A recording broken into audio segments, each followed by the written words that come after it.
유진투자증권의 강혜인 부장 나와 계십니다. 어서 오세요, 강 부장님. 안녕하세요. 반갑습니다. 네, 예. 우리 승희 아나운서하고 전에 한 방송 하셨죠? 네, 한 2번 했습니다. 네, 2번 정도? 네, 한것 같아요. 네. 막 심장이 쿵쾅거려갖고 방송 못하겠어요. 커피를 많이 드시네. 제가 저기 승희 아나운서 보고 이렇게 방송하고 왔잖아요.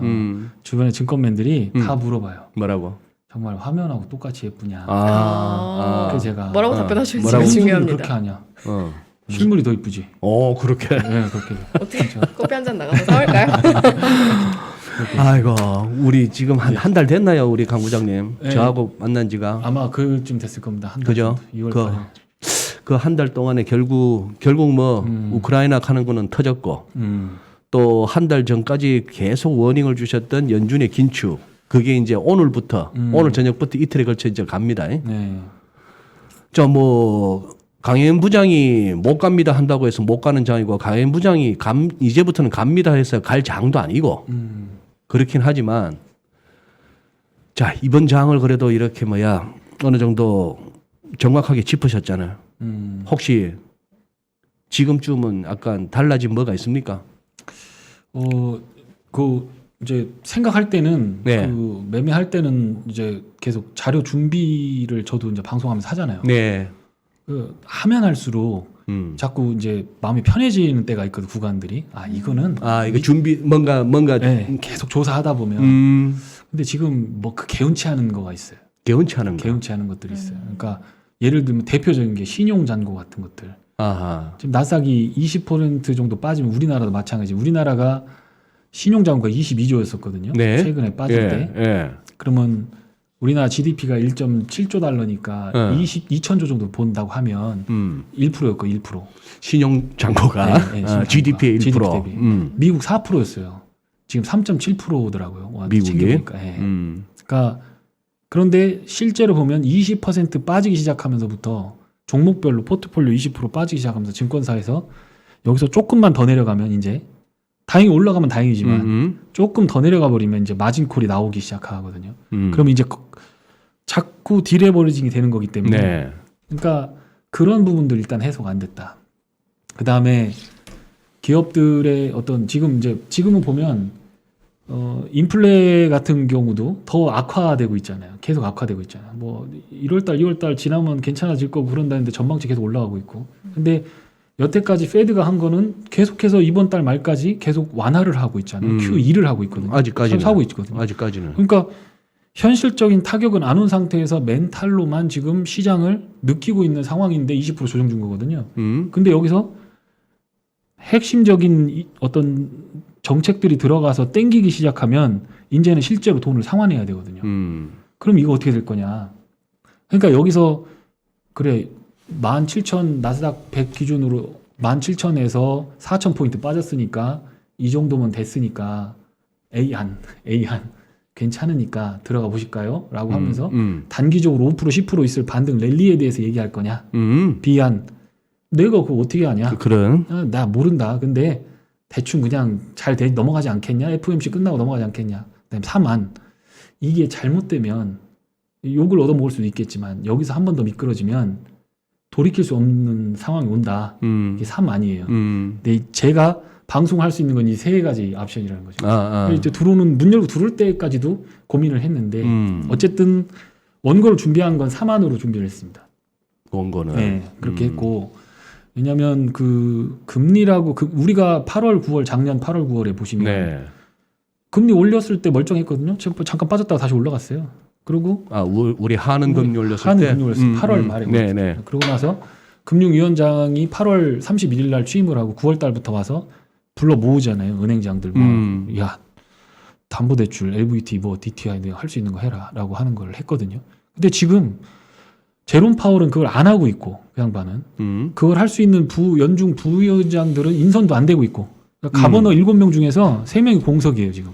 그러니까 그거 참 안 채워지네. 안 채워져. 그 언제부터인데? 그러니까 지금 벌써 했어도 2월 15일에 이제 트럼프 때도 공석이었던 것이 지금까지 공석이 연장이 된 석도 있고 그래서 지금 이제 그게 빨리 채워져야 되는 건데 그게 이제 영향을 미칠 거다라는 거죠. 그러면 어떤 사람이 들어오느냐라고 라는 거가 또 변수로 그렇죠. 남아 있는 부분. 우크라이나 전쟁 얘기를 하는데 이따 데이터를 보여드리겠지만, 아니 러시아가 언제부터 걸프보다 원유 시장에서 중요한 위치에 처해 있느냐. 지금 주가 빠지는 거는 원유 때문에 빠지는 거, 혹은 스카이마케팅에서 130불 간 건 걸프전에서 이란 이라크 정전쟁 터져서 거기 때려 부시는 거랑 이펙트가, 효과가 지금 임팩트가 똑같다는 거예요. 근데 러시아는 원유 시장에서 오페크 플러스, 그냥 사우디나 이런 쪽에서 미국하고 와서 전화 한 통 해서, 야, 너 한 250만 배럴, 300만 배럴 하고 2달 안에 우리 증설하고 세계 경제 침체 안 하게 잘 좀 해보자 라고 하면서 베네수엘라 뭐 4, 50만 배럴이라도 갖다 채워놓고 세금이라도 낮춰주고 하면 사실 인플레를 잡으려고 마음을 먹겠다라고 미국 대통령이 생각을 하면 할 수 있는 건데. 그러니. 네. 근데 이게 아닌 것 같다라는 거지.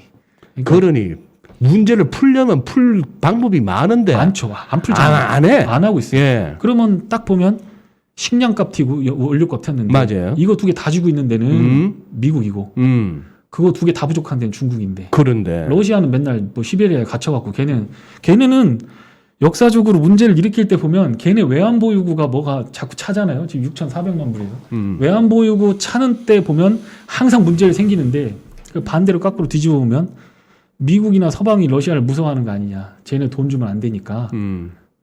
그동안 뭐 돈바스 지역이라든가 이런 데에서는 계속 러시아가 군인 왔다 갔다 하고 지들 거라고 하면서 아니. 근데 거기다 이제 전쟁까지 만드는 이런 부분들이 결론적으로 얘기했을 때 러시아만을 겨냥한 거겠느냐라고 하는 생각이 드는 거죠. 그리고 오케이. 그 뒤편에 있는 또 한 가지 생각은, 이거 그냥 뇌피셜이니까 편하게 얘기하면, 인플레라고 하는 거가 부의 재분배 기능이 있다라는 게 교과서에 나오거든요.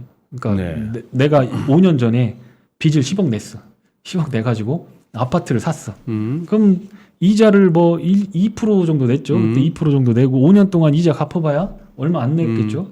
그런데 10억 돼가지고 아파트 질렀는데 아파트 15억 주고 질렀으면 지금 40억 됐거든요. 강남 아파트가. 그렇죠. 그러면 돈을 진 빚쟁이는 인플레 기간 동안에 자산 가격이 폭등을 하면서 채무자, 돈을 빌린 사람은 부자가 되고 채권자는 거지가 되는 거죠. 네. 부의 재분배가 되는 거잖아요.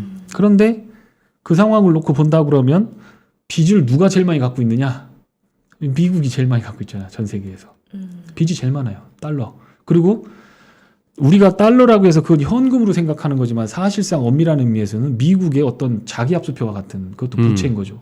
그 옛날에는 가서 달러 갖다 주고 금 줘. 그러면 금 태환을 했어야 되는데 그걸 태환 금지를 시키면서 1970년대 이후로 그렇게 부채를 발행해 갖고 전 세계를 금융으로 통합을 하고 있는 상황인데, 그럼 여기서 전쟁의 실질적인 이득을 보고 있는 사람이 누구냐 봤을 때 미국이라는 거죠. 그러니 러시아는 어떤 의미에서 봤을 때는 거기 그 돈바스 지역 밑에 있는 거기에다가 걔들이 나토를 가입해 버리게 되면 흑해가 완전히 그냥 꽉 막혀 버리는 거거든요. 그러니까 우리나라 제주도 앞바다에다가 일본이 해상 기지 건설하는 거랑 똑같은 거죠. 그러니까 어떻게 보면 이해가 가는 면도 없잖아 있고, 우리는 어쨌든 미국 편이니까 그렇게 얘기를 하지만 이 본질적인 증권쟁이로서 어떤 판단하는 거에 있어서 뭐 좌우 대립의 개념이 아니라 경제적인 면만 봤으면 인플레를 안 잡는 거다. 미국이 할 생각이 없다. 두 번째, 러시아 우크라이나 문제는 과장됐다. 그리고 세 번째, 그렇기 때문에 미국 경제에 타격을 주지 않는 상태에서 중국을 겨냥할 가능성이 상당히 높은 것 같고, 그러면 전 세계 글로벌 의존도가, 중국 의존도가 있는 뭐 유럽이라든가 한국이라든가 일본, 여기는 다 물가가 올라갈 거고, 그렇게 된다면 물가 금방 안 잡힌다 이거. 그러면 신흥국이라든가 어딘가 이걸 안고 터져야 될 대상이 있는데 러시아가 이게 본보기로 걸린 것 같고, 그리고 어딘가에 또 신흥국들이 또 뻥 터지면서 우리나라 IMF처럼 한번 컬랩스가 나오는 부분이 있어야 그동안 채권버블, 주식버블, 부동산 버블로 미국 자산이 이렇게 커져 있는데 그놈 싸들고 가서 헐값으로 그놈을 사는 흐름들이 나오지 않겠는가.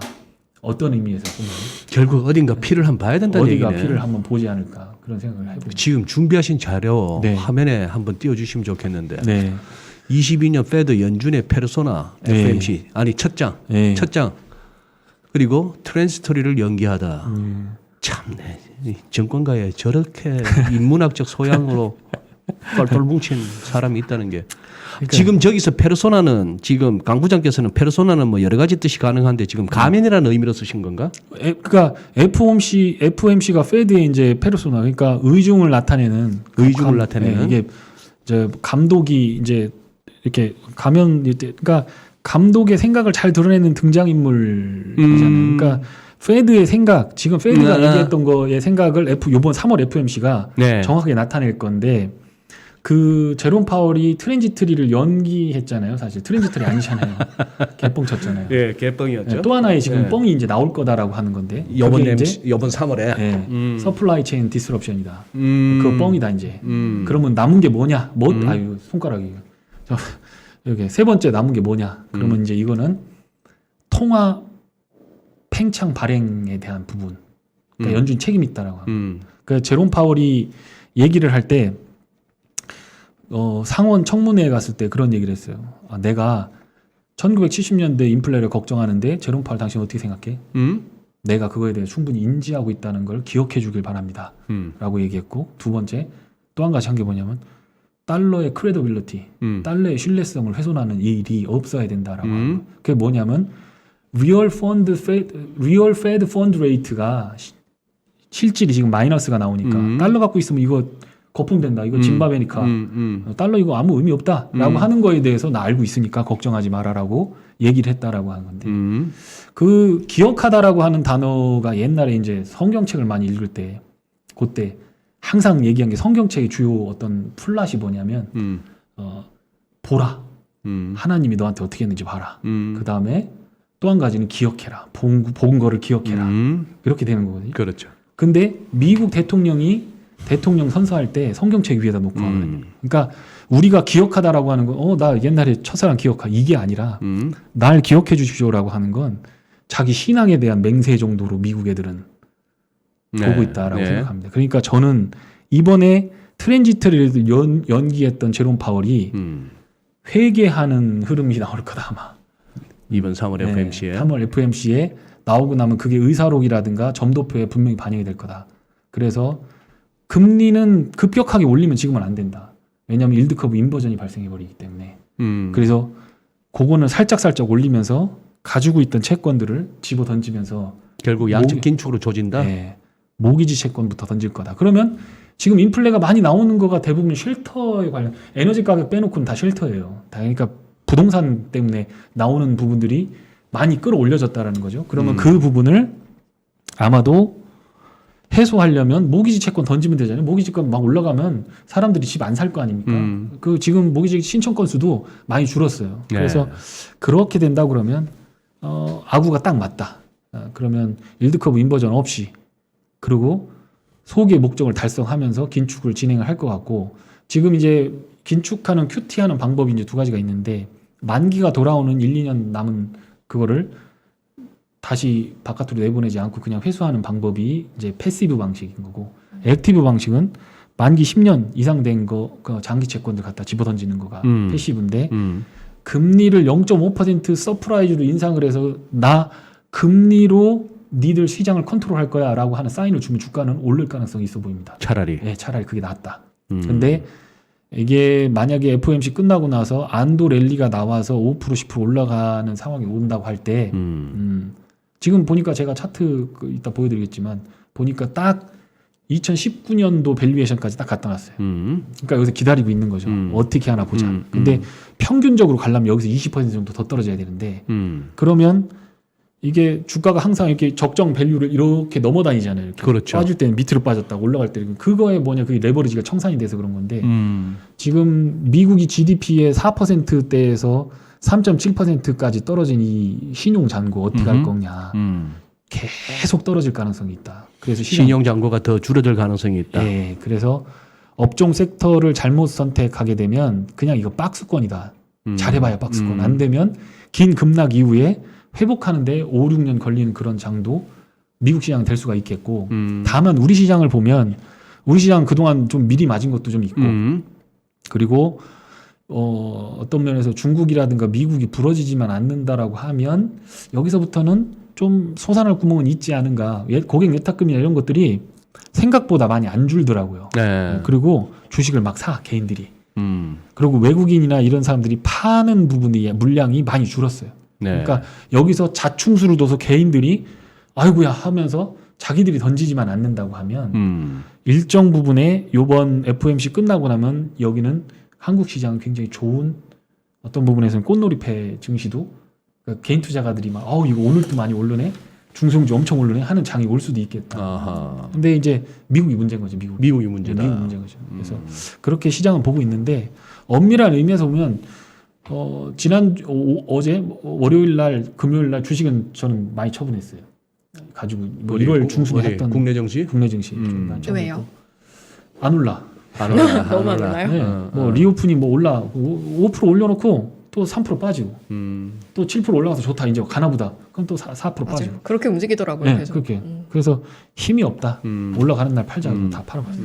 그리고 이제 지금은 이제 미국 인버스로 이제 커버 놓은 것들 이렇게 하고 원유 유가 들어갔을 때 115불 하고 125불 됐을 때 원유 인버스 찍어서 이제 원유 인버스, 나스닥 인버스 이런 식으로 이제 포트폴리오를 가져가고 건설 쪽에 이제 1월 중순부터 산 게 건설 쪽에 좀 샀는데 다행스럽게 조금 올라줘서 팔았어요 다. 그리고 이제 지금 원유 인버스트 가셨다고? 원유 인버스 좀 있어요. 많이 있어요.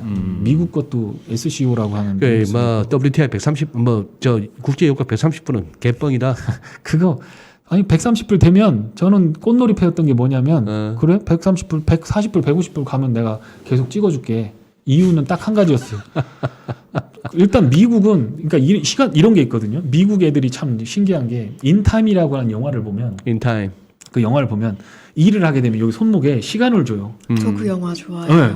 그 자본주의 정확하게 나타내는 네. 거죠. 아니 진짜 우리 씁쓸하면서 혹시 안 몰입감이- 보신 우리 네. 인포메이스 라이브 애청자분들 혹시 그 인타임 예, 인타임. 그거 안 보셨으면 꼭 권합니다. 네. 아주 상당히 이렇게 인사이트가 있어요. 인사이트가 있는 맞아요. 영화예요. 그거요. 근데 실제로 미국 지표에 그게 있어요. 휘발유 가격을 그러니까 휘발유 1리터를 살 때 네. 시간이 얼마 걸려 노동 시간이 얼마 걸리나 이게 있어요. 아이고. 네, 그거 해봤거든요. 네. 그 있는데 2012년보다도 지금 휘발유 가격이 130불 더 높잖아요. 그런데 2012년보다 부담은 적어요. 그러니까 미국은 안 다쳐. 미국 올라가. 뭐 한번 뭐 예를 들어 F150에다가 뭐 포드에다가 한 기름 한번 채우면 200불 든다. 25만 원, 24만 원 들어가는데 그래도 웨이지도 올라가고. 그러니까 그때 2012년과 비교했을 때 형식상만 130불이지 실제로 그 인타임에서 나타내는 그 하루 일했을 때 24시간을 주는 것처럼 그 시간을 가지고 만약에 가서 휘발유를 산다 그러면 시간 수는 예전에는 20분을 넣어야 만땅을 채웠다라고 하면 지금은 15분 이렇게 넣으면 채워진다는 거죠. 그러니까 그런 루틴으로 봤을 때는 미국은 이거 자신 있는 거지.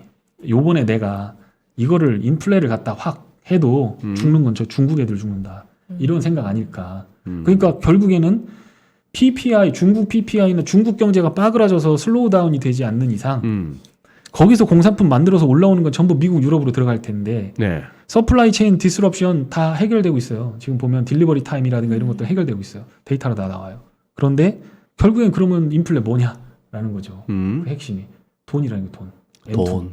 M2 증가율을 너무 집어넣어서 네. 그거 땡겨야 되는 그런 상황이 왔다 이런 생각이 들고 그 와중에 미국은 중국을 국제 질서에서 이제 팽을 시키는 그런 과정을 좀 같이 진행하는 것 같고 그게 얽힌 과정에서 이런 부분들이 나온 거기 때문에 그냥 섣불리 이거를 단순하게 23% 조정 이게 지금 그럼 약세장 들어갔다라고 하는 거거든요. 근데 뭐 이걸 약세장 어느 정도 됐으니까 위쪽으로 보면서 이제 가자. 단기적으로는 그렇게 될 수 있을지 모르지만 좀 조심하자. 또 조심하자. 여기서 다치면 이제 약 없다. 여기서 없다. 지금 역대 연초 시작해갖고 지금까지 3월까지 빠진 역대 네 번째로 빠졌어요. 그런데 네 번째로 빠졌대요. 데이터를 보니까. 데이터로 네 번째로 빠졌는데 근데 대부분이 다 뭐냐면 닷컴법을 뭐 008 이런 그다음에 저기 뭐 팬데믹 터졌을 때 최근에 이거 그 정도지. 그러니까 이게 만약에 리세션을 건드린다거나 인플레로 인한 지금 수요 위축 이런 것들이 굉장히 심각하거든요. 마트 못 가죠. 장바구니가 무섭죠. 이제 그런 것들이 어떤 미국 경제에 어떤 영향을 미치고 그 기업 실적까지 판별이 되려면 2분기 정도 남았으니까 이제 그 전까지는 보수적으로만 하자. 현금 100 있으면 20, 30만 가지고 하고 예전처럼 유동성이 받쳐줄 때 이거 낙폭 있을 때 풀로 빡 때려 넣으면 이게 순식간에 그냥 하면 막 환호성을 질렀잖아요. 네. 그거 아닐 수도 있다. 네, 아닐 수 있어요. 그러고서 잠깐 환수성 지르다가 하락이라는 게 그렇잖아요. 하락이라는 게 주구장창 뭐 이렇게 폭포수처럼 쏟아지는 게 아니고 많이 하락하고 조금 올려놓고 또 많이 하락하고 그걸 계속 톱니바퀴처럼 하니까 하락장이진 거지. 올라갈 때도 네. 주구장창 오르는 게 아니고 올라가다가 네. 숨고르기 하다가 그렇죠. 조금 기술적 하락 조정 나오다가 또 정거점 열고. 그러니까요. 그러니까 지금 이제 20% 하락하고 여기서 그거에 40%를 돌린다고 하면 한 10% 정도는 반등폭을 돌려놓을 수도 있는데 그럴 가능성은 있지만 전쟁 끝나고 FOMC 끝나고 뭐 3월 말까지는 군사 전문가들이 대부분은 이제 전쟁이 끝난다 이렇게 얘기를 하고 있으니까 네. 한번 믿어보자. 예. 그리고 FOMC 내일 모레 끝나면 거기서 이제 뭐 의사록이라든가 점도표 뭐 이런 것들 진행할 때까지 다음 4월 중순까지는 어쨌든 간에 용기 있는 자들은 살려고 할 거고 5월까지는 FOMC가 없으니까 그럼 무주공사니까 만약에 주식을 해야 된다면 여기서 하는 건 맞죠. 그러니까 그 대신 나는 이제 국내 주식 했으면 좋겠다. 국내 주식이 차라리. 차라리 지금 미국 주식 가서 세금 떼고 잠 못 자고 남는 거 없으니까 그러니까 조금 미국 시장 너무 비싸다 아직까지는. 한국은 좀 싼 구간 들어왔는데 이제 그렇게 결론 내렸습니다. 알겠습니다. 그러면 지금 네. 또 이렇게 우리 또 네. 우리 강 부장께서 보여주는 차트가 네. 뭐 설명이 아니더라도 차트만 봐도 이렇게 헉 싶은 것들이 많은데, 나스닥 뭔 말씀을 하시려고? 예, 요거 그러니까 뭐 어쨌든 간에 이제 지지선으로 보았을 때 12,000선 깨지면 요 채널, 요 하늘색 채널에서 요 박스권에서 이제 봐야 된다. 좀 머물 수 있다. 네, 그 안에까지. 그렇게 하고 이게 이런 식으로 그려질지 아니면 오늘 저녁부터 가서 이렇게 14,000을 찍을지 모르지만 이 14,000 이상에서 이루어진 일들에 대해서 대주주 매도했지. 대주주 다 매도했죠. 대주주 매도했지. 그다음에 달라진 게 제일 중요한 게 페드의 태도 자체가 에티튜드가 바뀌었죠. 그렇죠. 다 가만히 있을 거다. 뭐 유동성 문제 없다라고 했다. 완전히 바뀌었지. 특히 이제 작년 12월 FMC 때 완전히 막 맞습니다. 예. 관뚜껑에 못 박았지. 그렇죠. 그다음에 이제 기업 실적 추정치 그것도 달라졌지. 그다음에 러시아 우크라이나에서 기름값도 잔뜩 올랐지. 그러니까 어쨌든 간에 인플레이션 같은 것도 4.5% 뭐 이렇게 오다가 저 구간에서는 이제 지금 와서 7.9% 나오고 있거든요. 그러니까 어쨌든 저 구간을 뚫으려면 그게 완전히 다 좋아져야 되는데 경제 지표 발표 일정으로 봤을 때 기간으로 봤을 때 한 달 올라간다 그러면 한 달 안에 그게 나오겠냐고요. 두 분기는 가야 되니까. 그러니까 한 번 더 떨어질 가능성이 있으니까 쭉 시간을 더 보내겠죠. 기술적으로 보면 그렇고 이 나스닥 이제 100 포워드입니다. 그러니까 이 파란색이 지금 23배 정도를 언더를 하고 있거든요. 파란색이 지금 뭐라고요? 포워드 P야. P. 12개월. 예, 오른쪽 스케일입니다. 예. 예, 그런데 이게 평균적으로 보면 17배거든요. 역사적으로. 역사적으로.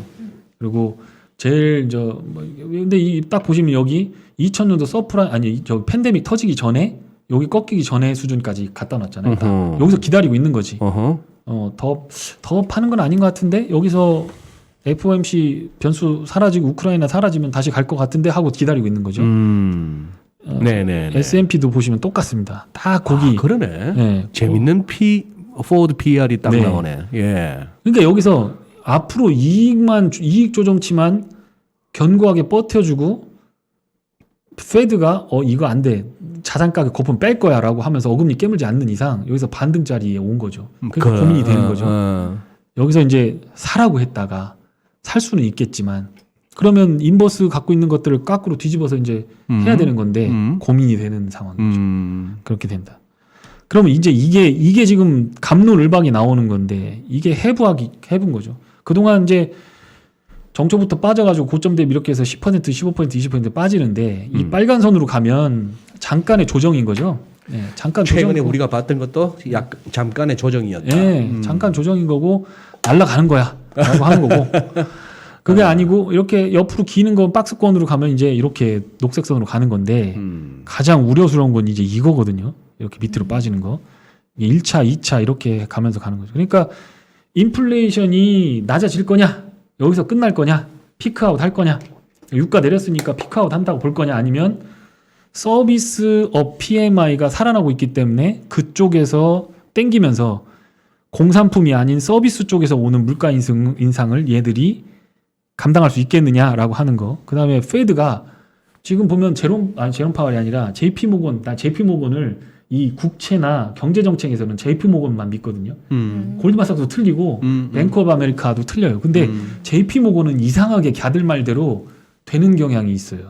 그래서 제가 예전에도 한번 그렇게 미신처럼 얘기했는데 야들이 뭐라 했냐면 요번 금리 인상 사이클은 2%에서 2.5, 2.25%라고 했어요.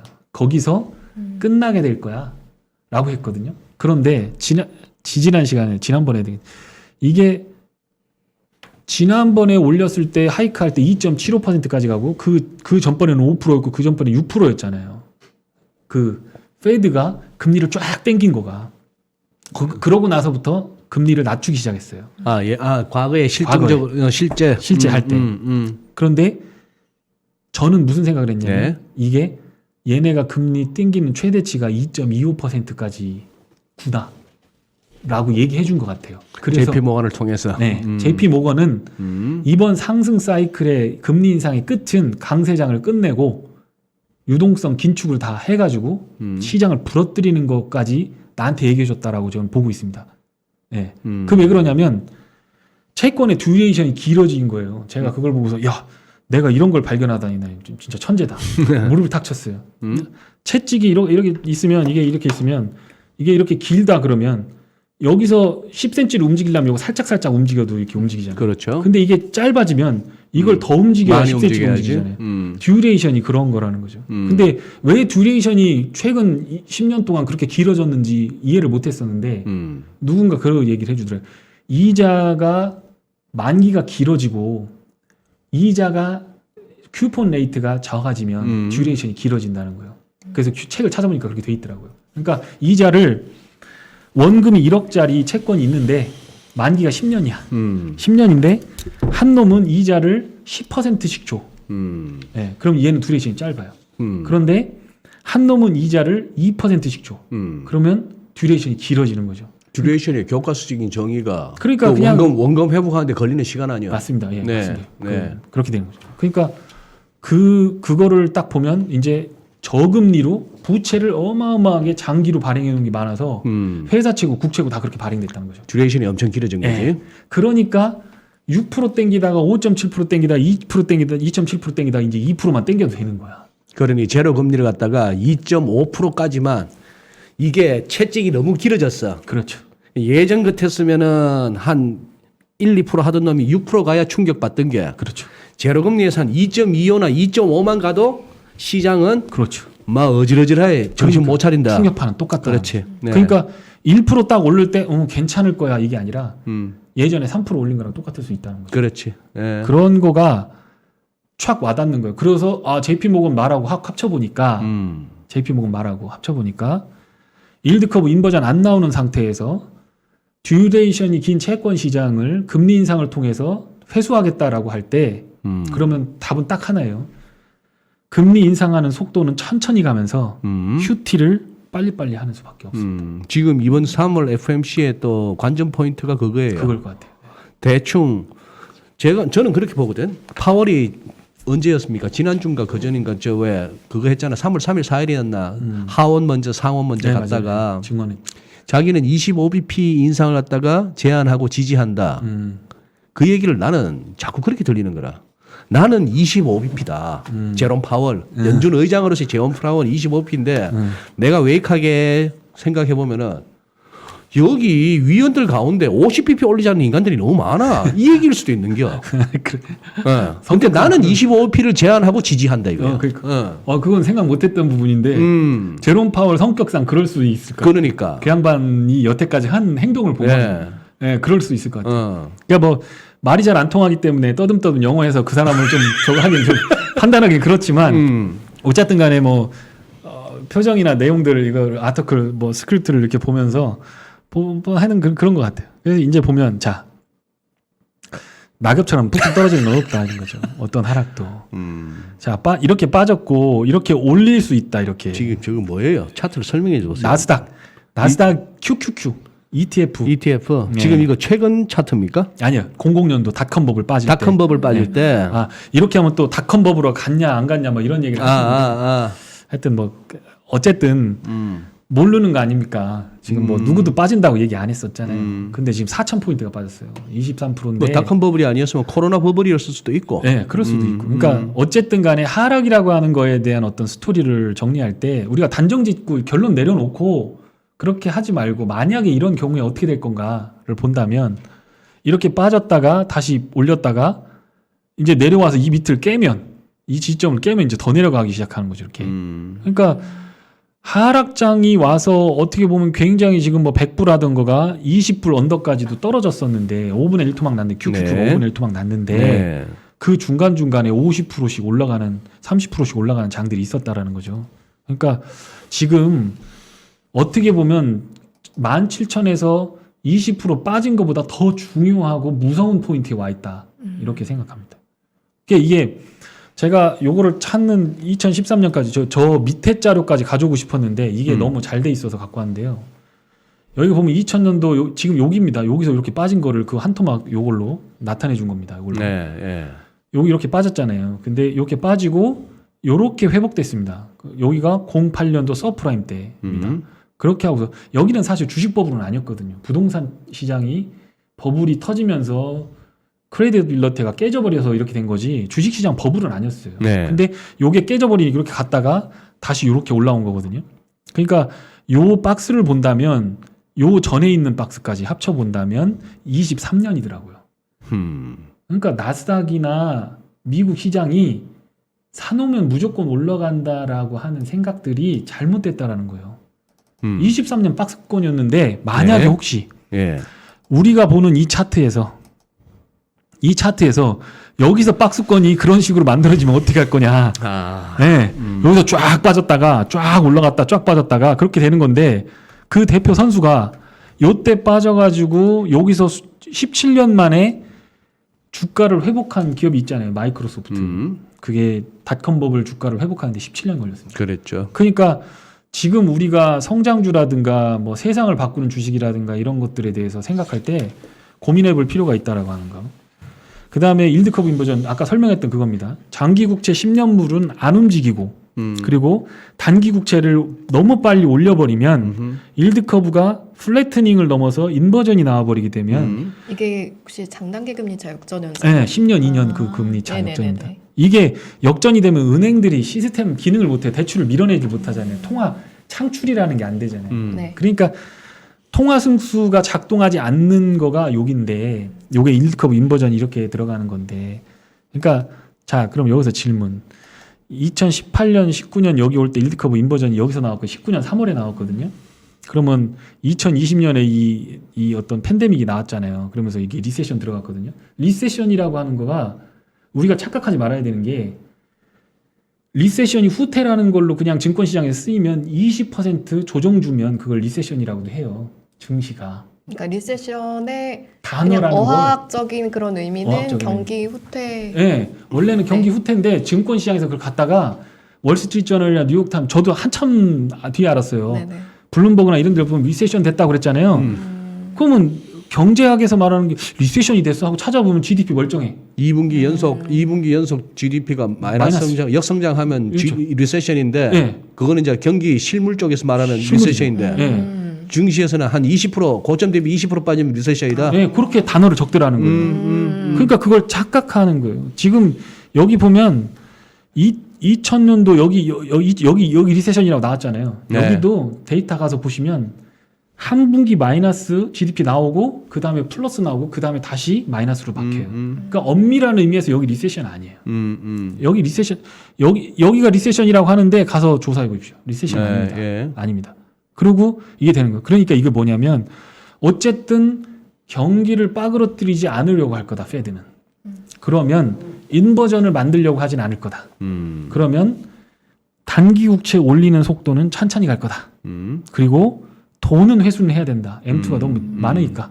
그러면 자생적으로 만기가 되어서 돌아오는 국채나 모기지는 그냥 계속 연장 안 해주고 그냥 받아들이고 그냥 오케이 돈 들어와 한 다음에 10년물 장기 국채라든가 모기지 채권 모기지는 원래 사주는 게 아니잖아요. 그거 던져버리면 장기 국채 금리가 튀어버리잖아요. 그러니까 인버전은 안 나오는 상태가 되죠. 네. 그렇게 될 가능성이 높기 때문에 어떻게 보면 페드가 호키시해서 큐티를 하는 그런 차원이 아니라 그거는 레스킨이라든가 이런 강성론자들이 들어가서 해야 되는 건데 그게 아니라 시장을 보호하고 싶어서라도 큐티를 할 가능성이 있다. 이렇게 생각하는 겁니다. 그러니까 이거 아까 말씀드렸던 리세션 절대 이게 보십시오. 이게 노란 선이 리세션입니다. 이 보면 인버전이 나온 게 19년 3월이고 여기 07년 12월에도 인버전이 나왔거든요. 지수 올라가다가 다 빠졌죠. 리세션 네. 판정 받고 나서 주석 올라왔어요. 지수 올라갔어요. 그랬네요. 리세션 나오고 나면 정부고 페드고 뭐고 돈 다 풀어가지고 그냥 막 돈질 하거든요. 그러면 주가는 막 올라가거든요. 그러니까 리세션 판정 받은 건 이건 이미 사망 선고 받은 거나 마찬가지로 수술을 해야 돼. 개복 수술을 해야 되는 거예요. 그러니까 이걸 보고 하면 안 되고 주식시장은 미리 반영한다. 미리 빠진다. 지금 20% 빠졌는데 아직 저 채권 시장 멀쩡하니까 멀쩡하지 않아요. 하이힐드 채권이라든가 신흥국 채권들은 지금 이미 스프레드가 막 벌어지고 있거든요. 달러 돈이 여기서 경색이 나타나면 그냥 넘어가는 거예요. 네. 그런데 이제 그런 것부터 차라리 챙겨야지 이걸 가지고 하면은 안 된다라는 게 제 생각입니다. 그러니까 이게 지난번 예전에 채가 처음 여기 나왔을 때도 얘기했던 건데 일드 커브 인버전이 나오고 나서 이렇게 된 여기 보면 00년도 닷컴 버블 여기 보이시죠? 닷컴 버블 51% 빠진 요때는 일드 커브 인버전 없이 주가 빠지기 시작했어요. 그리고 요걸 보시면 더 명확해요. 리세션도 없고 일드 커브 인버전도 없는데 주가 20-30%는 그냥 빠져요. 그냥 빠지는 거예요. 그냥 지금에서 생각한 게 뭐냐? 자, 그러면 남은 건 뭐냐? 인플레를 잡을 수 있어, 너 연준? 그 다음에 인플레 잡는데 기업 실적이 어디까지 부러질 거야? 네. 소비가 뭐 가처분 소득이 없으니까 가처분 소득 빠지는 부분들이 소비를 타격할 거고 그 다음에 ISM 제조업 지표를 어떤 부분에서 타격할 건데 그 부분 어떻게 할 거냐라고 하는 거에 대한 결론이 나면 그때 사야 된다. 지금은 안 됐다. 그러면 분기 실적 나오려면 3월 달까지 하려면 5월 중순. 그러면 6월 달까지 만약에 두 분기를 봐야 되겠다라고 하면서 금리를 땡기는 것까지 본다. 그러면 추석 때쯤에서 찬바람 날 때쯤 미국은 스바라시하게 어떤 부분에서는 강하게 사야 된다 이렇게 생각한 거죠. 네. 자, 아까 원래 평상시 하던 말투가 나왔어요. 죄송합니다. 네. 일본을 사랑하지는 않습니다. 네. 이거 보면 아까 원유 시장 말씀드렸던 러시아는 늘 꾸준하게 이렇게 해왔어요. 그냥 얘들 생산하는 거. 페르시아만은 이렇게 했다는 거죠. 그런데 페르시아만에서 전쟁 터질 때보다 유가가 더 뛰어. 투기꾼들이 붙은 거죠. 그렇죠. 그러니까 빠진 거예요. 이제 원유 차트 최근 네. 한 달짜리만 이렇게 데일리 보면은 네. 우르르르 막 하이에나처럼 달라들었다가 그러니까요. 다 왔나보다 싶어갖고 또 꺾고 거기다가 네. 뭐 숏으로 서울의 강영에도 지금 원유 숏을 치는 판에 걔들이 롱으로 붙었던 애들이 롱만 털겠어. 그러니까 롱 털고 숏으로 또 갖다 얹어버리지. ETF 뭐 그러니까. 공부를 하는 사람들 꿀장이지. 지금 네. 요 단기간에 원유 가지고 재벌 나왔을 거예요. 그래도 말은 꼭 붙여야지. 우크라이나에서 벌어지는 비극에 참 마음이 참담합니다 한마디 하면서 눈 빨개갖고 지금 돈 벌어보겠다고. 네. 기부금이라도 좀 네. 하고 그러면 좋은데. 이거 이제 어떤 이거에서 유동성인데 지금 보시면 여기 이제 하이힐드 스프레드입니다. 하이힐드 스프레드는 어떻게 구하냐면 투자 등급 채권, 투자 적격 등급 채권하고 네. 정크본드하고의 갭을 하는 거거든요. 근데 지금 이게 어디까지 벌어졌냐면 3.9%까지 벌어졌어요. 그래서 역사적으로 시장이 언제 꺾이나를 봤거든요. 5.2% 정도가 평균이에요. 그러니까 한 1.2% 스프레드 더 벌어. 그러니까 하이힐드 채권, 그러니까 정크본드하고 이게 착각하시면 안 됩니다. 여기서 그냥 기준금리 1% 올리면 꺾이는 거나 이렇게 하면 안 됩니다. 국채가 올라갈 때 인베스먼트 그레이드 BBB 등급 이상의 채권들도 같이 올라갈 거 아닙니까? 그리고 하이힐드 채권도 같이 올라갈 거 아닙니까? 그런데 그 올라가는 증가분이 기준금리가 1% 올라가는데 인베스먼트 그레이드가 1.5% 올라가고 그러면 얘네는 50bp 차이가 나는 거죠. 그런데 하이힐드 채권이 올라가는 건 150bp 올랐다. 그러면 이 인베스먼트 그레이드 등급하고 얘하고 차이가 100bp가 벌어지는 거잖아요. 그럼 그게 더 벌어지면 어떤 결과 나오는 거냐? 돈은 있는데 시중에 이거 경기 불안하고 뭐 안 될 것 같아서 돈 안 빌려줄 거야.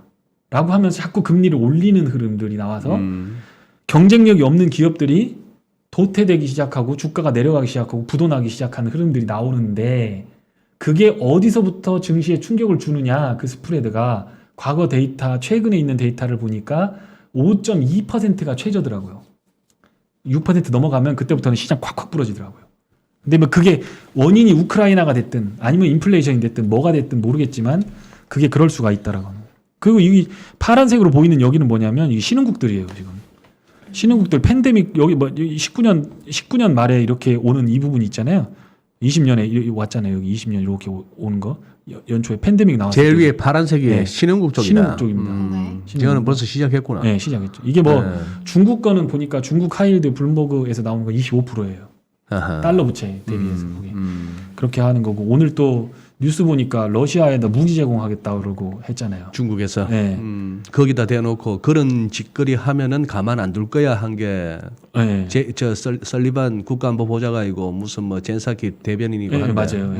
그 젊은 양반들이 파이팅이 되게 보니까 눈매가 굉장히 무섭더라고요. 근데 어쨌든 중국은 뭐 10년 동안 그런 어떤 사상 교육이나 이런 걸 통해 갖고 사람들이 모태통처럼 이렇게 많이 젊은 사람들이 더 무섭대요. 중국에 갔다 온 사람들 얘기 들어보니까 중국은 똘똘 뭉쳐 있대요. 그리고 자기들이 옳다고 생각한대요. 그래서 어떻게 판단 미스를 해가지고 러시아를 도와주고 이렇게 하는 부분들이 어떤 스텝을 꼬일지를 한번 봐야 될 것 같고 지금 여기입니다.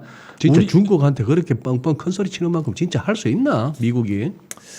그런데 이제 저는 좀 생각이 다른 게 그 미국이라고 하는 미국이 사실 복받은 나라잖아요. 천조국 뭐 이런 건데 200년 동안 영국이 정복 전쟁해 갖고 전 세계에다가 항구 만들어 놓고 식민지 만들어 놨는데 그 항구들 2차 세계 대전 때 고스란히 갔다가 야 니네 가져라. 무기 좀 줘.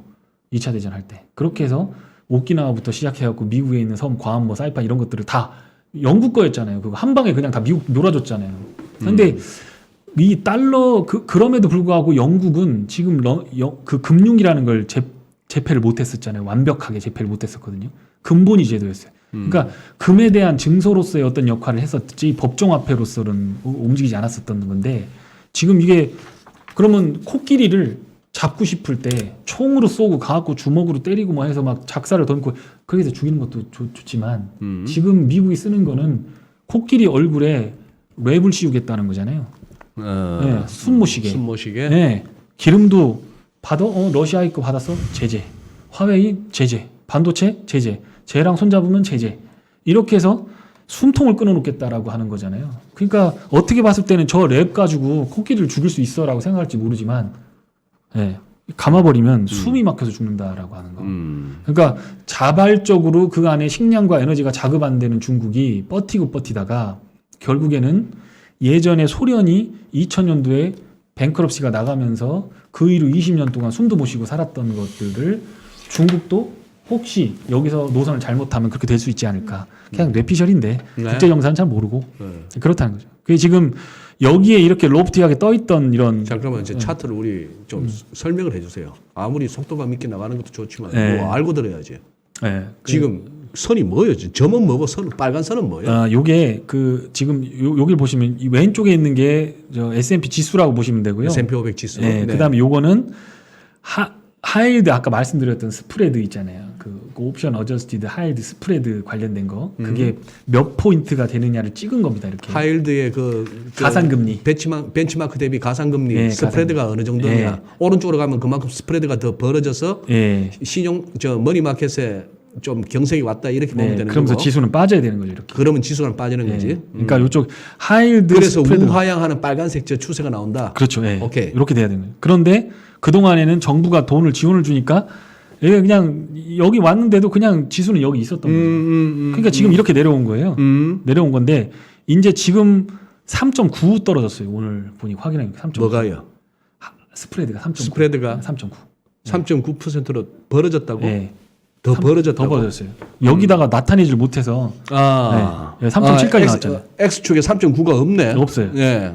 그러니까 이렇게 되는 거죠. 여기 쭉 내려오는 거지 이대로 가면. 네. 그러니까 이게 이렇게 조정을 보여서 쭉 타고 내려가면 여기 3.9가 이쯤에 있는 거죠. 그러면 이제 S&P 적정 수준이 3,500선 된다는 거죠. 그러니까 지금 가격을 프라이싱 안 한 거예요. 제가 그래서 외상값이라고 얘기를 많이 했는데 이거 갚아야지. 하이힐드가 내려오든가. 하이힐드 스프레드가 좀 안정이 되든가. 네. 그러면 다시 이제 지금 떠 있는 주가가 뭐 설명이 되겠는데. 설명이 되니까. 근데 지금은 아직도 내려갈 길이 많지. 오늘 4,100선이니까. 네. 그렇다는 거죠. 이래저래 FMC가 참 크리티컬한 시점이다. 네. 네. 그래서 EPS 추정치 관련된 것도 그냥 보시면 저거는 잘 맞아요, 골드만. 안 맞아요. 잘 안 맞는데 여기서 그냥 얘들이 하는 네. 일들. 그러니까 여기서 EPS 추정을 이제 뭐 221에서 이제 뭐 223 이렇게 늘려놓는데 네. 리세션이 있는 걸로 가정해서 보자. 그럼 3,600선이잖아요. 네. 그냥 비슷하잖아요, 이거. 채권 가격, 채권 시장에서는 3,500선, 600선 잡아놓고 거래하고 있는데 주식은 4,700 간다고 하고 있잖아요. 그러니까 뒷걸 믿자라는 거지. 안 맞으니까.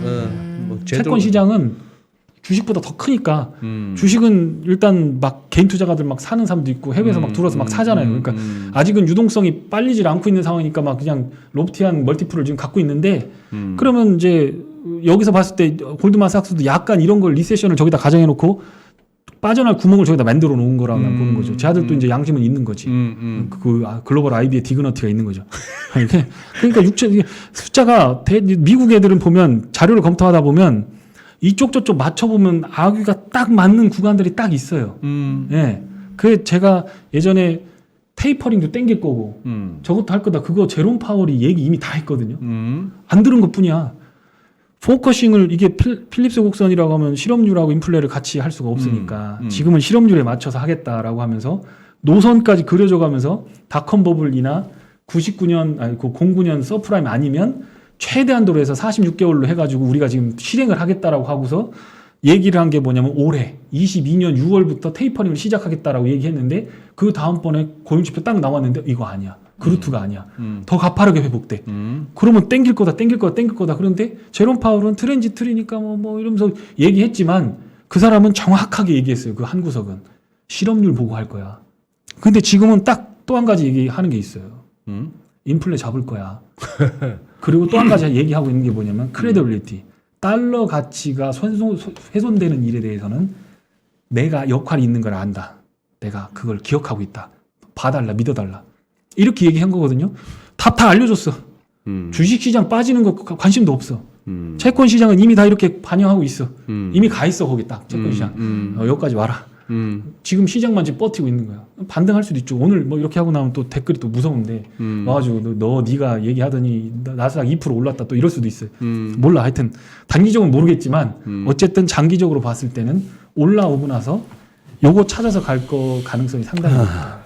너무 좀비 기업들도 많고. 그러니까 지금 이게 빨간 선이 PPI인데 요렇게 가면 오른쪽 스케일로 올라가는 겁니다. 그러니까 생산자 물가가 이렇게 올라가면 여기 파란 선으로 나타낸 거가 ISM인데 ISM도 따라 내려간다는 거죠. 그러면 제조업도 안 좋을 거다. 생산 안 좋다. 생산, 소비, 수출 요 데이터를 합쳐보면 국민 GDP가 되는데 그러면 서비스 PMI 관련된 부분에서 블락 오더 그러니까 어떤 부분에서 오더를 차단하는 그런 거죠. 그러니까 예를 들면 이런 거 같다고 생각하면 돼요. 그러니까 뭐라고 해요? 서플라이 체인 디스럽션 중에서 물류 관련된 부분이라든가 이런 것들 있잖아요. 나 못 줘. 주문 못 줘. 이런 것들은 해소되고 있는 거예요. 지금 평상시 수준으로. 그렇게 하고 있는 거고.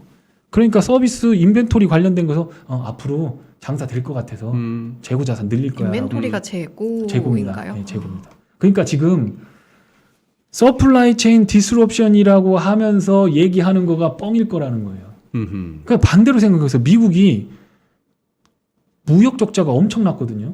역사상 최대치를 났거든요. 예. 그럼 그 물건 다 어디 있어? 아니 물건이 없어서 서플라이 체인 디스럽션 때문에 물건 못 쓴다며. 근데 그거 다 무역 적자는 어디서 난 거냐? 그거는 뭐 그 수치가 어디서 난 거야? 다 물건 들어간 거예요. 비싸서 그냥 가만히 있는 거지.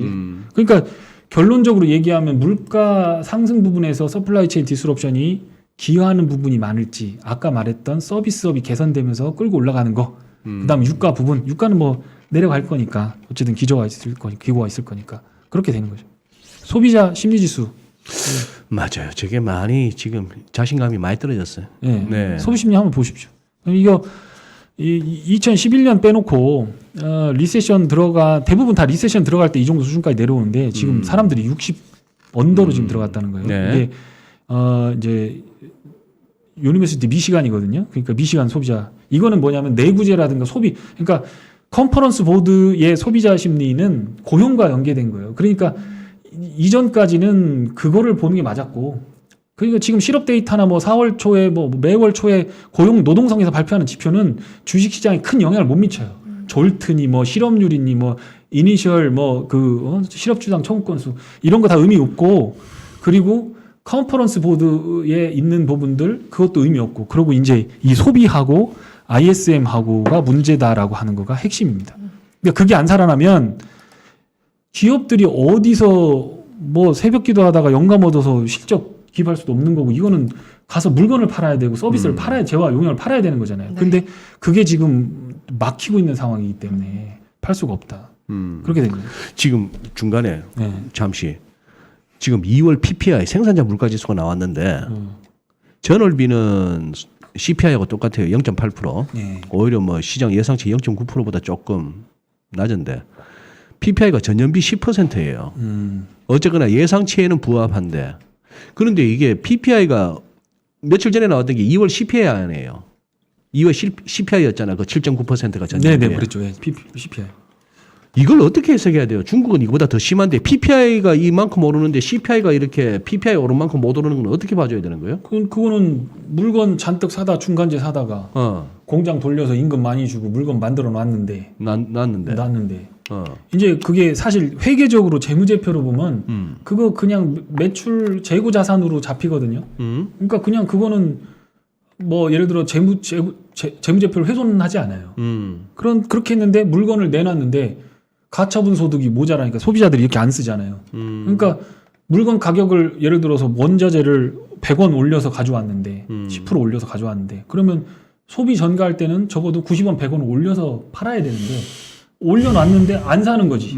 소비 심리가 이렇게 구부러지는 거죠. 그걸 나타낸 지표가 이런 미시간대 소비 지표는, 얘들은 내구재 막 이런 것들 조사하는 거고 표본 자체가 다 다르거든요. 네. 그러니까 그걸 나타내는 거예요. 그러니까 심리적으로 봤을 때 이걸 어떻게 끌어올릴 것이냐, 그 부분을 보셔야 된다는 거. 이걸 보시면 더 극명합니다. 파란색만 보십시오. 보라색은 볼 거. 보라색은 이제 아까 말씀드렸던 일드 커브 인버전 관련된 10년하고 2년 국채고요. 파란색은 뭔데요? 컨피던트, 그러니까 너 돈 앞으로 얼마 쓸 것 같아? 물어본 거에서 너 지금 얼마 쓰는데? 너 지금 소비할 거야? 아니면 6개월, 질문 하나가 첫 번째 질문. 너 6개월 후에 얼마 쓸 거야? 얼마 쓸 것 같아? 1번 질문이. 1번 질문이. 2번 질문은 너 지금 가서 얼마 쓸 거야? 소비 어떻게 하고 싶어? 그러면 1번에서 2번을 빼는 거죠. 그러니까 경기가 좋아지려면 지금은 덜 쓰고 있지만 2번이 작다. 앞에 거가 100이고 뒤에 거가 80이면 지금은 80 쓰고 있지만 6개월 후에는 100 쓸 거야. 그러면 소비가 앞으로 늘어나는 거죠. 근데 이게 거꾸로 이렇게 베낀다는 건 뭐냐면 지금은 100을 쓰고 있는데 앞으로는 80으로 줄일 거야. 이렇게 되는 거거든요. 파란색이 깔아앉는 거는 네. 앞으로 덜 쓰겠다는 얘기네. 네. 마이너스. 거기다가 마이너스. 네. 그러니까 이쪽 파란색이 왼쪽. 앞으로 쓸 건지에 대한 의지에 그렇죠. 대한 이게 질문인 내려가면 거예요? 그러니까 이제 앞으로 기대하는 거에서 지금 걸 빼준 거예요. 근데 지금이 커버리면 지금 많이 쓰는데 앞으로 줄여야 될 것 같아. 그러면 이게 마이너스로 꽂히고 오케이. 지금은 조금 쓰고 있는데 앞으로 더 쓸 거야라고 하면 위로 플러스로 꽂히는 건데 여기 왼쪽 스케일에 보시면 마이너스로 꽂히고 있잖아요. 이렇게. 그리고 좀 상당히 가파르다. 네. 네. 그러니까 이게 리세션이 온다라고요. 이렇게 빠지면 리세션이 온다는. 자, 리세션이 온다 안 온다를 점쟁이도 아니고 그죠? 보급형 전문가 나부르는 주제에 어떻게 알겠습니까? 그런데 지표를 보면 이거를 어디서부터 어떻게 바꿔놔야 어디서부터 이게 해결이 돼야 되겠느냐라는 거죠. 페드는 자꾸 줄일 거고 QT는 해야 되고 QT 하면 모기지 채권 집어던져갖고 유동성 회수하는 것밖에 없는데 그러면 모기지 채권 가격이 떨어지게 되면 모기지 금리가 확 올라버리면 집값을 30년 장기 모기지 금리로 했을 때 10억이던 게 15억으로 늘어나는 거 아닙니까? 이자가 늘어나니까. 그러면 다 월세로 들어가면 월세 수요가 확 늘어가면서 200만 원 내던 월세 250, 300으로 올라가겠죠. 그러면 쉘터 비용이 확 증가를 하면서 물가가 또 확 올라버리겠죠. 네. PC로는 많이 안 잡히지만 CP로는 확 잡혀버리는 거죠. 그러니까 PC 증가폭보다 CP 증가폭이 확 올라가 버리겠죠. 그런 상황이 오는 건데 페드 입장에서는 여기서 크레디빌리티하고 인플레이션을 잡기 위해서 타격을 줘야 된다라고 하는 거가 지금 제롬 파월 입에서 떨어지고 있는 어떤 레토릭이라는 거죠. 그러니까 다 조합해 보면 큰 채권 시장 다 옮겨놨어. 기다려. 주식 시장 4,700 갈 거야라고 달래줘. 그런데 빠져나갈 구멍 만들어놔. 3,600도 갈 수 있어. 만약에 리세션이 오면. 그런데 소비 지표, 생산 지표, 수출 지표, 수출은 데피시니까 얘들은 수출 없으니까 다 까꾸러지고 있는 상황인 거죠. 그러면 여기서 증권맨이 와서 사십시오. 20% 빠졌으니까 바닥입니다. 라고 하는 게 맞겠냐? 올라가면 위험하니까 조심하고 정리하시고 조금 더 기다려 보십시오. 2분기 정도 걸릴 것 같습니다. 제가 예전 자료를 다 공부했다고요. 2분기 정도 왜 그러냐면 재무제표를 확인해야 되니까 지금 이렇게 소비가 깎부러진 거는 재고자산 있는 거를 창고에서 내다가 팔고 그놈이 회계사를 통해 가지고 2달 반 만에 딱 잡히는데 한 분기 거 정리하는데 5달 걸린단 말이에요. 그러니까 2달 거 2분기 거 어떤 정리를 한다라고 하면 올 가을 정도 돼야 이제 이게 완벽한 어떤 부분에서 우리가 컨빅션을 가지고 생각할 수 있는 거예요. 그 전까지는 그냥 감으로 이런 데이터를 보면서 그러니까 모든 게 다 GDP. 그러니까 GDP만 성장하고 인플레이션을 포함한 리얼 GDP만 성장하면 주식시장은 해피. 그냥 때려 박으면 돼. 그냥 계속 가.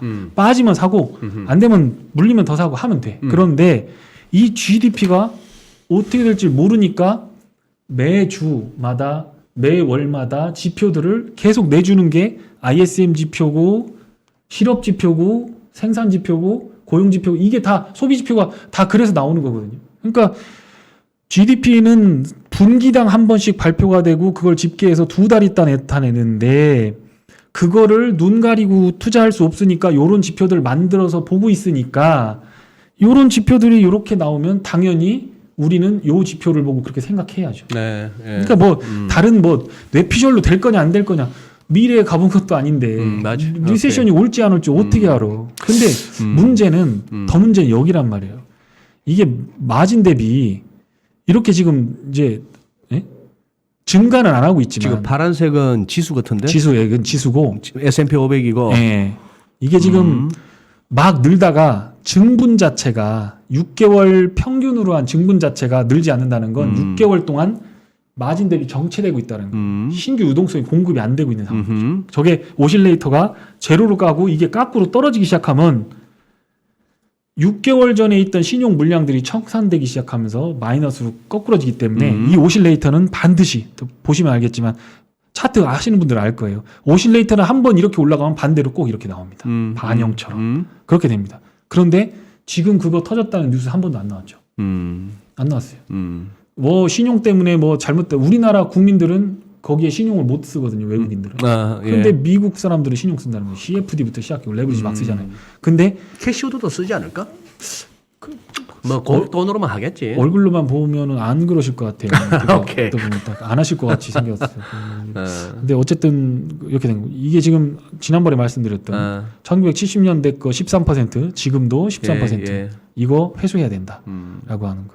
그래서 어닝 추정치라고 하는 거, 어닝이라 밸류에이션이라고 하는 건데 이게 지수가 이렇게 왔잖아요. 지수가 저렇게 네. 왔어요? 요 파란색이 뭘 나타내는 거냐면 유동성에 의해서 멀티플이 증가했다는 거예요. 그러니까 여기 보면 노란색으로 이렇게 나온 건 뭐냐면 이익은 빠그러지는데 멀티플이 올라가서 이렇게 주가가 떴다라는 거예요. 여기는 이익은 줄어드는데 이익은 마이너스 났잖아요. 마이너스 났는데 네. 유동성이 많아서 멀티플이 증가를 하니까 주가가 올라간 거죠. 지금 커서가 가리키는 저 부분이 코로나 구간이구나. 그렇죠, 그러니 코로나 이익이 줄 수밖에 없고. 예. 그리고 나서 최근에는 기업 실적들은 다 좋았어. 서프라이즈였죠. 그렇죠. 그런 가운데에 멀티플이 빠지는 거죠. 멀티플이 빠지고 있다. 예. 그런데 이제 이게 아까 보셨던 자료대로 소비와 생산이 안 좋을 때 이게 피크아웃되고 이렇게 되면 이게 어디서 이게 꺾이는지를 보고 어디까지 빠지는지를 봐야 되는 거죠. 예. 그러면 이 멀티플이 페드가 어디서 조정을 거쳐서 이걸 이 밑에까지 팔 거냐라고 하는 건데 기본적으로 아까 보여드렸던 지금 수준의 S&P와 나스닥 수준은 19년 그러니까 2008년도부터 바닥 찍고 시작해서 12년, 11년 상승장의 끄트머리에 있던 밸류에이션이 그 밸류에이션인데 거기까지 딱 맞춰놓고 여기서 스탠바이 하고 있는 거죠. 예, 맞아요. 그래서 반등했는데 그런데 만약에 기업 이익이 이런 식으로 노란색을 그리고 부러지기 시작하고 페드가 야 이번에는 인플레 때문에 안 되겠다. 금리도 금리지만 QT 하자. 유동성 죄자라고 하면서 하면 투자했던 자산들의 가격들이 빠지기 시작하는데 그러면 지금은 유동성이 과잉 유동성에 대한 멀티플을 감소시키는 부분이었지만 이제는 실제로 연평균 멀티플 수준으로 17배 수준으로 내려오는 흐름이 20-30% 나오고 네.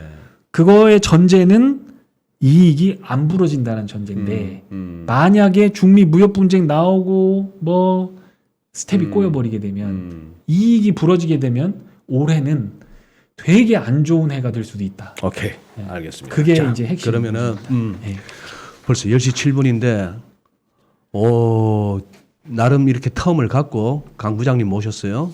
모셨는데 지금 들어보니까 미국 시장에 대해서는 그동안에 기회 있을 때마다 우리 뭐 인포맥스에 나와서 말씀을 하셨던 뭐 방송에 나가셨던 아니면 개인 유튜브에서 하셨던 그 뷰에서 한치의 아직까지도 변화가 없으시네. 그걸 없습니다. 제가 느꼈고 네. 그리고 저 개인적으로는 사실 이번에 FMC를 갖다가 주목하는 거는 저는 변호사 출신의 제롬 파월을 갖다가 이렇게 뭐 편견 없이 이렇게 보고 와다가 딱 2번에서 이제 좀 신뢰가 떨어진 거는 트럼프 대통령 때 그 중립금리 한참 멀어서 해야 하면서 금리 엄청 올릴 것 같이 하다가 그냥 확 돌아서 버렸을 때 그렇죠. 저 양반 허당이네 싶었어요. 그렇죠.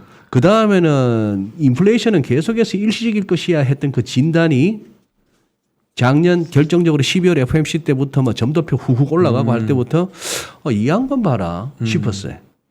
그런데 이번 3월 3일 날 그 상원에서 은행위원회에서 그 리처드 셀비 의원 뭐 몇 번 벌써 언급합니다만 인플레이션 통제하고 물가 안정을 보호하기 위해서 당신이 이끄는 연준의 지도부는 무엇이든 할 준비가 되어 있습니까? 그 전에 폴 볼커 얘기했고 그렇기 때문에 자기도 폴 볼커 잘 알고 있고 훌륭한 공직자였고 네.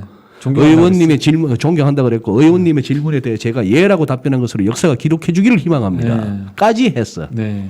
이랬던 양반인데 그래서 요번 FOMC 한번 지켜보는 거예요. 네. 지켜보는 건데 그러면 알겠습니다. 미국 지금 어떻게 보면 이렇게도 볼 수 있죠. 우리 시청자분들 가운데 강 부장님의 이 논리 전개에 다 100% 공감할 수 없어라고 하실 수도 있고 또 예를 들어서 상승론자 내지는 장 앞으로 괜찮아질 거예요 하는 분은 또 굉장히 그러한 논리를 뒷받침할 만한 자료나 차트 많이 가져올 수 있어. 인정하시잖아. 인정합니다. 오케이. 그런 상황인데 그래서 시장은 지금도 사자와 팔자가 부딪히는 거고 그렇죠. 그런 상황인데 딱 그러면 강 부장님의 뷰는 알았고 아직은 미국 아니다. 네. 그러면 끝나기 전에 그런데 우리 시장은 버틸 수 있다고 보는 근거는 뭐예요?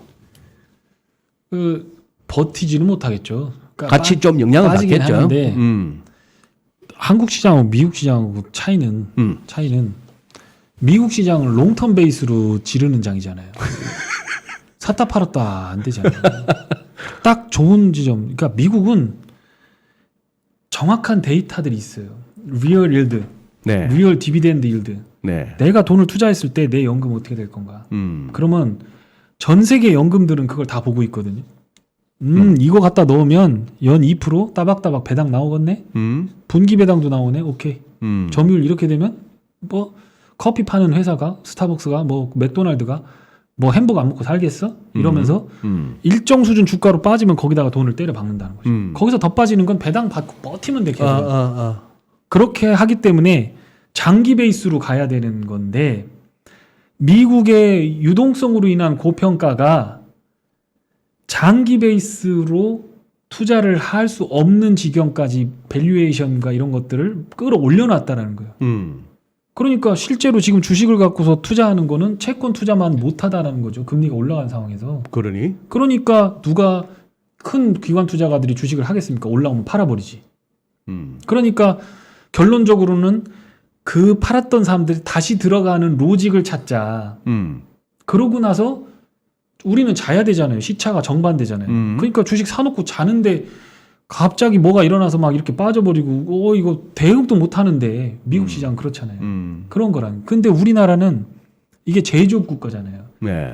이게 사실 어떻게 엄밀한 의미에서 보면 부품 국가라고 보아야 돼요. 에? 부품 국가. 부품. 부품 국가예요. 플랫폼이라는 게 있으면 우리가 뭐 4,500만이 여기서 뭐 잔뜩 만들어 갖고 뭐 엄청 잘해가지고 뭐 한 게 아니라 예전 로마인들이 길을 내고 로마를 만들어 갈 때 에뚜르리안이라고 하는 사람들이 있었습니다. 로마 위에 있는 사람들이. 그 사람들이 로마 가도부터 토목 이런 것들을 다 한 손기술이 좋은 사람들이었습니다. 이집트에도 보면 에뚜르리아인들이 그 기자 피라미드 만들 때 그 사람들의 묘비 글들이 있을 정도로 그 사람들이 전통적으로 잘 만들. 한국 사람들이 지금 에뚜르리아인 역할을 글로벌 경제에 하고 있다. 네, 그러니까 컴퓨터도 만들고 자동차도 만들고 우리한테 뭐만 주면 뭐 그냥 특허 사고 기술 사다 그냥 만들어서 막 전 세계 싸게 공급하는 거 200가지 300가지 스텝수에서 0.01%의 불량률만 나도 지금처럼 삼성전자의 물량을 뽑아낼 수 없는 거거든요. 근데 그걸 맞춰가지고 엔지니어를 믹서기에 갈아 넣어가지고 그걸 공정을 맞춰갖고 전 세계 1등을 하는 거가 이게 약간 거 가지고는 안 되잖아요. 제조업 부분에서. 그러니까 얘들은 뭐냐. PBR 1배로 토빈의 큐, PBR 1배 이 수준으로 내려가면 공장을 따로 세우지 말고 가서 한국하고 손 잡거나 한국에 돈 태워 뿌면 그렇게 해버리면 그러면은 간단한 일인 거예요. 한국 거 사버리면 되는 거죠. 그러니까 외국인 입장에서 환율이 튀는 것과 제조업이라고 하는 한계가 있기 때문에 멀티플이 뚜껑이 열리지 않은 상태에서 충분히 빠졌고 역사적으로 봤을 때 PBR 1배 밑으로 깨고 내려가는 수준에서 샀을 때는 딱히 손해도 안 보고 우리가 눈 뜨고 있는 과정에서 대응이 가능하다. 견딜만 했고. 견딜만하다. 그리고 팔고 사고 할 수도 있고 정보를 볼 수 있다. 근데 미국은 자고 있는데 장기 투자밖에 안 되는데 멀티플은 고멀티플에서 돈을 태운다. 환율도 지금 1,240원인데 여기서 가는 게 맞냐? 그러니까 저는 아닌 것 같다. 오케이. 그렇게 보고 있는 거예요. 그래요. 알겠습니다. 원유 지금 숏은 좀 들고 가시려고? 90불 무너지면 팔려고 합니다. 90불 무너지면 정리하겠다. 네, 포지션. 그렇게 하는 건데 원유가 더 드라스틱하게 떨어지지 않을 게 그럴 상황도 아니지. 네, 리그 카운트가 증가하지 않았어요. 네네. 투자를 안 했어요. 그래서 맘 먹고 늘려야 되겠다면 지금 뭐 위기들을 해결할 수는 있겠지만 그것도 위기 해결하는 수준이 90불 정도라고 전문가들이 얘기하고 있기 때문에 거기까지만 한번 보고 싶습니다. 오케이. 그래요. 알겠습니다. 예. 뭐 듣다 보니 정신없이 왔는데 승희 씨한테 미안하다. 지금 조금 아직은 컨디션 조절하셔야 되는데 얘기 듣다 보니까 너무 늦어져 버렸어. 괜찮습니다. 괜찮아요. 그래요. 자, 강 부장님 오늘도 막 고맙습니다. 잘 아마 들었습니다. 뭐 저도 마찬가지고 우리 시청자분들 가운데 다 듣는 족족 바로 이해는 못 되셨을 것 같은데 우리 자료실에 자료도 보시면서 다시 보기 하시면서 한번 복습해 보시는 것도 제가 권해드립니다. 네. 자, 건강하시고 네. 네. 다음번에 빼빼로 데이 때 뵙도록 하겠습니다. 내기했잖아요. 그때. 아, 그러셨어요. 오케이. 그래요. 알겠습니다.